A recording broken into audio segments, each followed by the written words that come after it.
जैसे वर्ण दो प्रकार के होते हैं, स्वर और व्यंजन। उसमें से हमने स्वर देखा, अभी हम देखेंगे व्यंजनानि यानी व्यंजन। व्यंजनानाम् उच्चारणे कस्यचित् स्वरस्य सहायतायाः अपेक्षा अवश्यं भवति। अतः वर्णमालायां व्यंजनानाम् उच्चारणार्थं सर्वत्र अ स्वरस्य योजनं भवति। मतलब जानते हैं, व्यंजनानाम उच्चारणे कस्यचित्, कस्यचित् माने किसी ना किसी, स्वरस्य सहायतायाः अपेक्षा, अपेक्षा माने आवश्यकता, अवश्यम भवति। अतः इसलिए वर्णमालायां व्यंजनानाम, व्यंजनों के उच्चारणार्थम के लिए, उच्चारण के लिए सर्वत्र अ स्वरस्य योजनम भवति, स्वर को जोड़ा जाता है। पूरा सुनेंगे। व्यंजन के उच्चार के लिए किसी न किसी स्वरों की सहायता आवश्यक होती है। इसलिए वर्णमाला में व्यंजनों के उच्चारण के लिए सभी जगह अस्वर को जोड़ा जाता है। एग्जाम्पल्स देखेंगे। क अ इज इक्वल टू क, ख प्लस अ इज इक्वल टू पूरा ख, हाफ ग प्लस अ इज इक्वल टू पूरा ग, हाफ ग प्लस अ इज इक्वल टू पूरा ग। अत्र व्यंजनम केवलम क ख ग ग इत्येव अस्ति। यहाँ व्यंजन केवल हाफ क ख ग घ ही है। इत्येव माने ही, अस्ति माने है। अत्र अस्वरः केवलम उच्चारणार्थम योजितः अस्ति। यहाँ अस्वर केवल उच्चारण के लिए ही जोड़ा गया है। आप ही देखिए ना, उच्चारण के बिना क्या स्वर के बिना, अस्वर के जोड़ान के बिना क्या इसका उच्चार पॉसिबल है? नहीं। अगर हम इसके साथ अ बोले तो ही यह पूरा क ख ग घ हम बोल पाएंगे। व्यंजनानां चत्वारः भेदाः सन्ति। चत्वारः मतलब चार। व्यंजन के चार भेद होते हैं। स्पर्शः यानी वर्ग्यः वर्णा, अंतःस्थाः वर्णा जिसे अर्धस्वरा भी कहते हैं, ऊष्म वर्णः, अयोगवाहौ वर्णोः। पहला देखते हैं स्पर्शः वर्ग्यः माने वर्ग्यः वर्णः। उसमें क से लेके म तक के व्यंजन होते हैं, जिसको 5-5 के ग्रुप में डिवाइड किया गया है। क से अंग को क वर्ग में, च से यंग को च वर्ग में, ट से ण को ट वर्ग में, त से न को त वर्ग में और प से म को प वर्ग में। ये पांचों स्पर्शः वर्णः या वर्ग्यः वर्ण के अंदर आते हैं।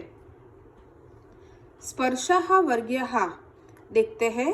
व्यंजन वर्णः स्वकीय उच्चारण स्थानानुसारेण पंचसु वर्गेषु विभक्तः भवन्ति। व्यंजन वर्ण स्वकीय मतलब अपने उच्चारण स्थानानुसारेण, उच्चारण के स्थान अनुसार पांच, पंचसु मतलब पांच, चत्वार मतलब चार, वर्गेषु पांच वर्गेषु विभक्तः भवन्ति, पांच वर्ग में विभाजित होते हैं। अभी देखते हैं दूसरा अंतःस्थाः वर्णाः। अंतःस्थाः वर्णाः बहुत्र स्वरवर्णानां स्थाने जायन्ते, अतः एते अर्धस्वराः इत्यपि उच्यन्ते।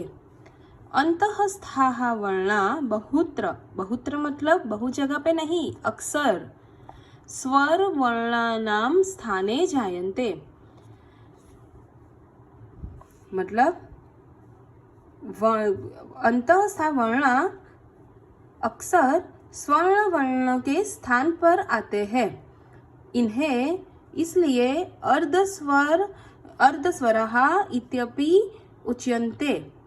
इत्यपि मतलब इति प्लस अपि, इसलिए इन्हें अपि मतलब भी, इसे अर्धस्वरा भी कहा जाता है। एग्जाम्पल्स है य, र, ल, व। आइए देखते हैं कैसे कैसे इन्हें अक्सर स्वर के स्थान पे बोला जाता है। स्वर कौन से थे अपने? यहाँ पे थी ना आगे अ, आ, ई, उ, री, री, और ये भी स्वर ही है ए, ओ। तो अभी हम देखते हैं कि स्वर के साथ जोड़ान करने से क्या बनता है। ई प्लस अ होता है या, और उसके साथ अगर हम वापस से अ जोड़ दें, क्योंकि ये तो हाफ हो गया, तो वो पूरा य बनता है।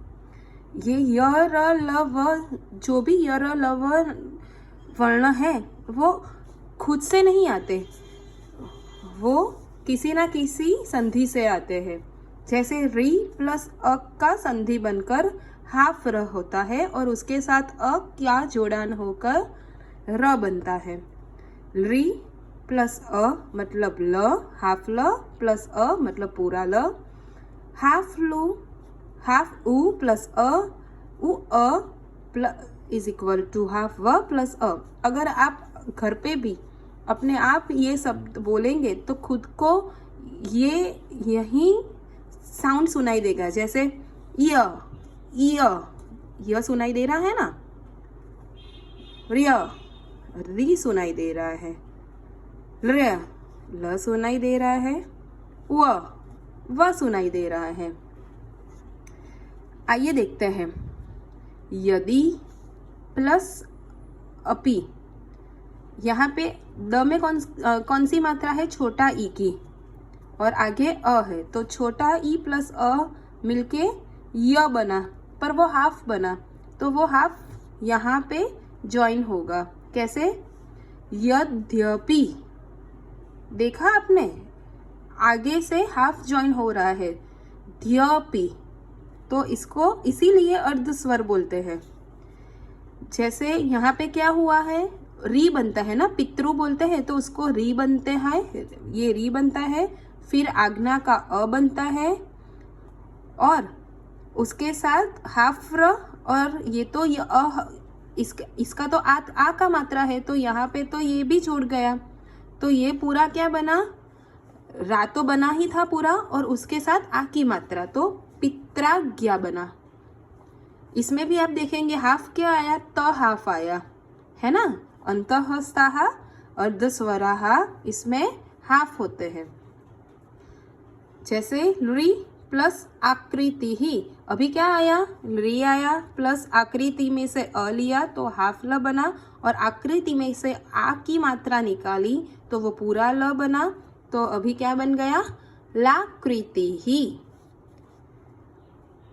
अभी ये सु प्लस आगतम, ये तो सबको पता होगा कि स्वागतम बोलते हैं इसको, पर कैसे बना ये? जैसे स में उ की मात्रा जुड़ी, ये उ कौन सा है? छोटा उ है, और उसमें आगतम से अ की मात्रा जुड़ी, तो उ अ, तो वो व हो गया है, और वो आ में से एक मात्रा लेता है तो वो आ बन जाता है, तो पूरा क्या बनता है? स्वागतम। ऐसा नहीं बनता, स्वागतम बनता है। जैसे ये हाफ हो जाता है पूरा, यहाँ पे देखा ना आपने, इसमें यद्यपि में ध हाफ हुआ, पित्राज्ञा में त हाफ हुआ, लाकृति में पूरा ल बन गया क्योंकि वहाँ आकृति है। वैसे यहाँ भी स्वागतम बन गया, व की मात्रा पूरी हो गई और स की मात्रा हाफ हो गई। अभी तीसरा देखते हैं, उष्म वर्णाः। उष्माणां व्यंजन वर्णानां उच्चारण समये मुखात् उष्णः वायुः निस्सरति। अभी आगे हमने इतना पढ़ा है, तो यहाँ पे हमें थोड़ा तो हिंदी समझ में आ ही गया होगा कि ऊष्माणाम व्यंजन वर्णानाम उच्चारण समये, मतलब ऊष्म वर्ण व्यंजन के उच्चारण के समय मुखात उष्ण वायु निस्सरति, मुख में से उष्ण वायु यानी गर्म वायु निकलता है। जैसे आप गौर कीजिएगा ना, श बोलिए, श बोलिए, स बोलिए और ह बोलिए, आपके मुंह में से गर्म हवा ही बाहर आएगी। अभी चौथा है अयोगवाहो वर्णो हो, और अह। क्या है ये दोनों? अयोगवाह विशिष्ट व्यंजन वर्ण अस्ति। अयोगवाह विशिष्ट व्यंजन वर्ण है। क्यों? क्योंकि अत्र उच्चारणार्थम अस्वरस्य संयोजनम पूर्वम भवति। मतलब यहाँ पे हमने अ का संयोजन व्यंजन के पहले स्वर के मतलब बाद में देखा। देखो ये व्यंजन के बाद में है, व्यंजन के बाद में है, और यहाँ पे क्या है, व्यंजन के पहले इनका उच्चार होता है, इनका जोड़न होता है। अ प्लस अनुस्वार, इसको अनुस्वार बोलते हैं, इसलिए वह बनता है और अ प्लस विसर्ग, जो कॉलन होता है इंग्लिश में उसको विसर्ग कहते हैं, और बन जाता है अह। इसलिए इसको विशिष्ट व्यंजन कहते हैं। क्या बोलते हैं? अत्र उच्चारणार्थम अस्वरस्य संयोजनम पूर्वम भवति। अस्वर का संयोजन पूर्व होता है। उच्चारण के लिए अस्वर का संयोजन पूर्व होता है, न तो पश्चात। अत्र द्वो अयोगवाहौ स्तः, और ये एग्जाम्पल है। अत्रापि अनुस्वारः केवलम ये और तथा विसर्गः केवलम ये इत्येव अस्ति। अत्रापि मतलब अत्र प्लस अपि, यहाँ भी, अत्र मतलब यहाँ, अपि मतलब भी, हमने आगे बताया था। यहाँ भी अनुस्वार केवल ये है और विसर्ग केवल ये है। इत्येव मतलब इति प्लस एव, एव मतलब प्रकार, इति मतलब इस प्रकार है। एवमेव, एवमेव का मतलब क्या होता है? इसी प्रकार। हमने बताया ना यहाँ पे एव मतलब प्रकार, तो एवं इसी प्रकार, एवमेव अत्रापि यहाँ भी पूर्वम योजितः अस्वर, पूर्व से जोड़ा हुआ अस्वर केवल उच्चारणार्थम अस्ति, केवल उच्चारण के लिए ही है।